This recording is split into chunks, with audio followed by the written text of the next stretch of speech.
Hey everyone, Derek Giddings from the HK shooting team. And on the range today, I've got one of my roller lock favorites, the HK33K.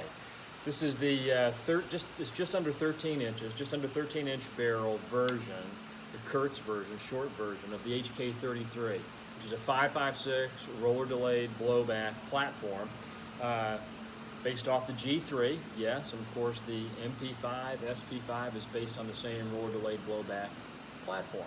So fortunate to have one of these out here today to show you. It's one of my all-time favorites. This one's set up with the A3 stock, so it's an A3 retractable stock configuration. Collapses, makes it really nice and compact. Sports the bipod that folds up onto the handguard for quick and easy deployment, quick and easy folding back up. I've got one of my MKE plastic round mags out today to use with it. Locks up nicely in the HK platform. And with it raining today, it is the lazy man's way of cleaning.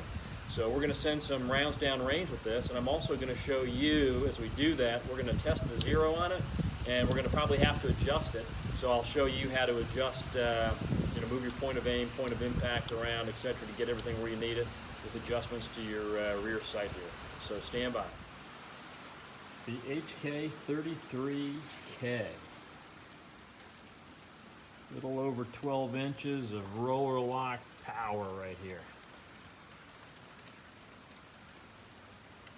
You might be wondering why I have that tape there, and that is just to protect the finish from the shell casings while we're shooting.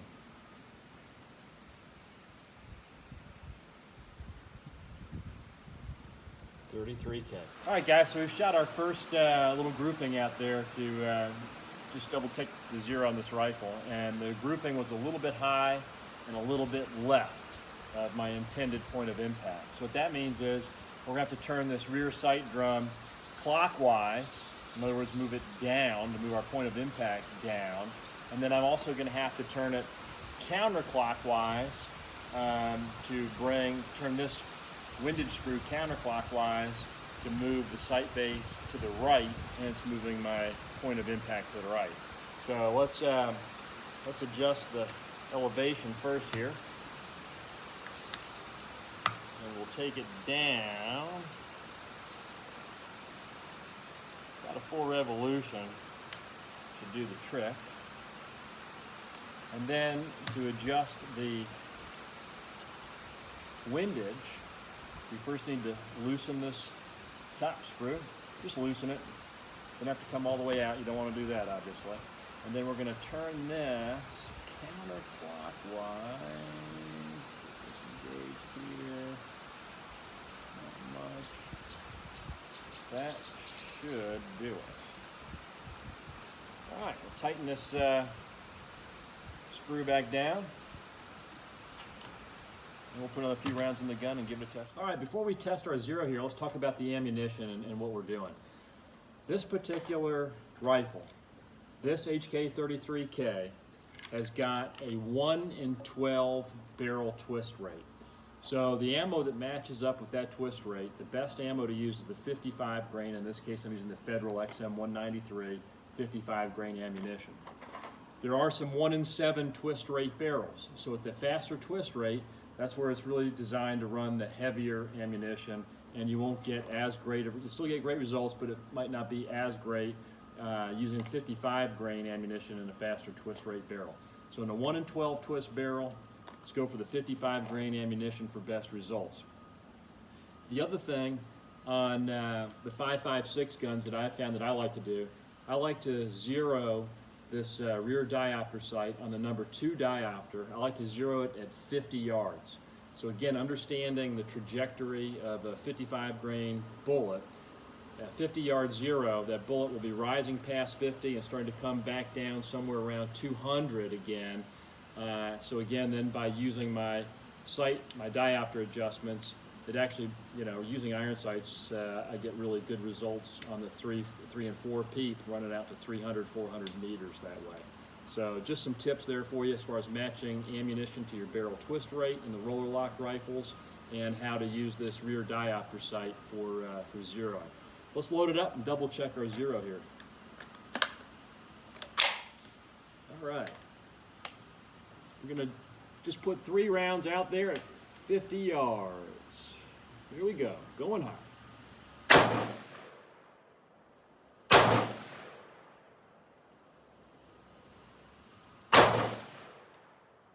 Okay. Let's put our chamber flag in here, and we'll go down range. See how close we are. Okay, here we go. Out of the gate right there after that little adjustment, knowing it was shooting a little high left, I came down and to the right. And now that's just going to take a fine-tuned adjustment to get it where it needs to be. So we'll go back and do it again and get it perfect. Okay, we're back. We got it set up. I've made an adjustment. I decided to leave the elevation, the rear sight drum alone after that. I'm just going to kind of adjust my sight picture since I like to kind of shoot the tip of the blade on the front sight. I think just if I adjust my sight picture, the elevation will be fine. But I've moved the rear sight a quarter turn clockwise, moving the sight back just a little bit to the left to kind of compensate for a little bit of that right pattern on those shots. So let's load it up and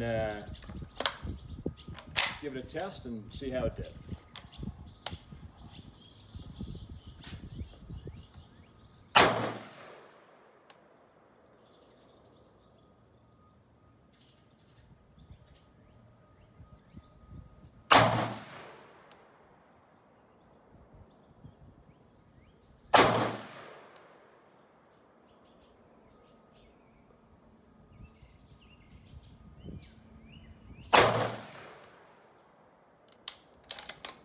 All right, let's go down and test. See how this final adjustment did. I had to come down in between with this darn rain and fix pasters.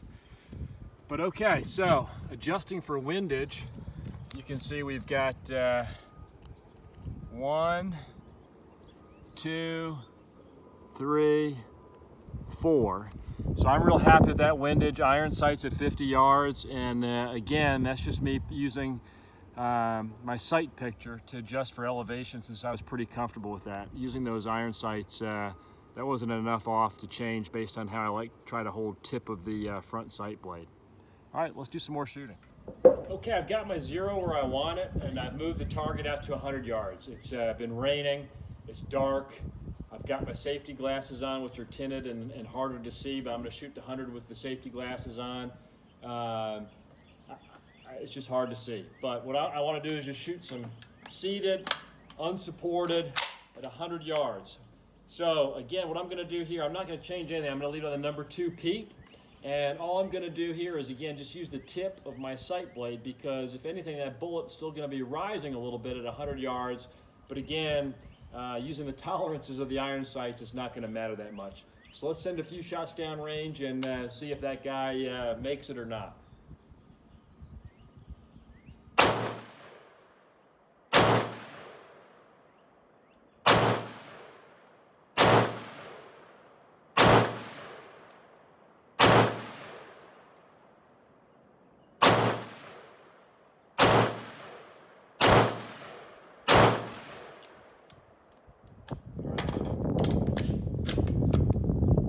Rounds, unsupported. We're coming up on the target here at 100 yards. We just shot 10 rounds, unsupported, just seated. Not really trying to get a great sight picture every time. Let's count them up. We got 1, 2, 3, 4, 5, 6, 7, 8, 9, 10. So again, 2, 4, 5, 6, 7, 8, 9, 10. All on paper.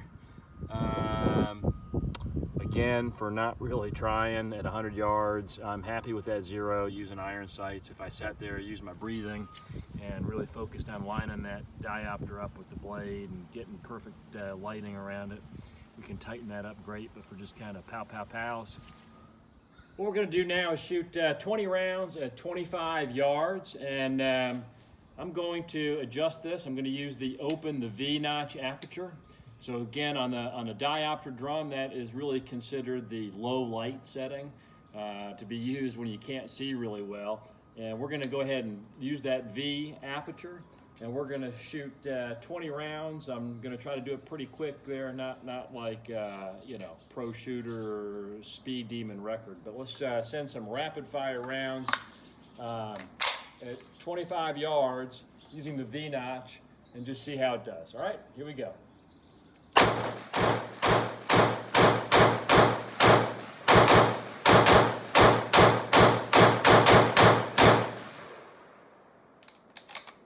Counted 20, nothing came out. So we were being overrun there by coronaviruses, and let's go see if we got them. Starting to rain again, but let's see here at 25 yards with the little V-sight banging them out. All right, pretty nice little mash pot there for not taking any time.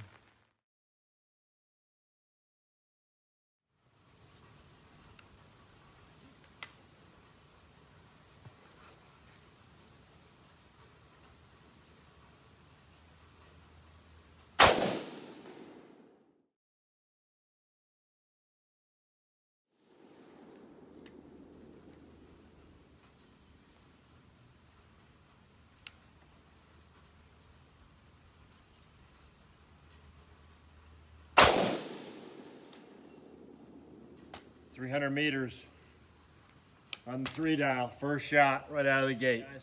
Final thoughts on the 33K? Awesome.